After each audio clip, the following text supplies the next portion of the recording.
ሰው ትከሻ ላይ የተቀመጥክበት ዘመን አልቋል። የጉስቁልና ዘመን አብቅቷል። የግራ መጋባት ዘመን አብቅቷል። የስቃይ ዘመን አልቋል። የመውደቅ ዘመን አልቋል። የጥገኝነት ዘመን አልቋል። አጥንት የሚል ስያሜ ይዘ የኖርክበት ዘመን አብቅቷል። አሁን ሰራዊት ሆነ ትቆማለህ። እግዚአብሔር ከውስጥም ከውጭም ያሳርፋል።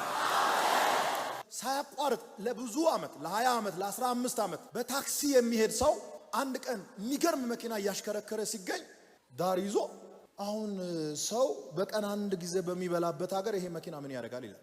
እንደዚህ እያለ እንዴት ይበለጽጋል? ስፒሪቹዋሊ ተውት፣ ሎጂካሊ ያስቡ። ሰው ሁሉ በእግር በሚሄድበት ከተማ መኪና ምን ያደርጋል? አሁን ለዚህ ሰውዬ ይሄ ምን አይነት ሎጂክ ነው? ይሄ የጥልቅ ሎጂክ ነው። ገለበትኳ። እናንተ ባትቀበሉ ይሄ የብልጽግና ራዕይ ነው። ምንም ማድረግ አይቻልም። ሞት ጸልየ ህይወት አይመጣም። ድንጋይ ጸልየ ዳቦ አይመጣም። ጆይንያ ጸልየ ሱፍ አይመጣም። የጸለቅከውን ትወርሳለህ። ከአፍ ያወጣውን ቃል እሱን ትወርሳለህ።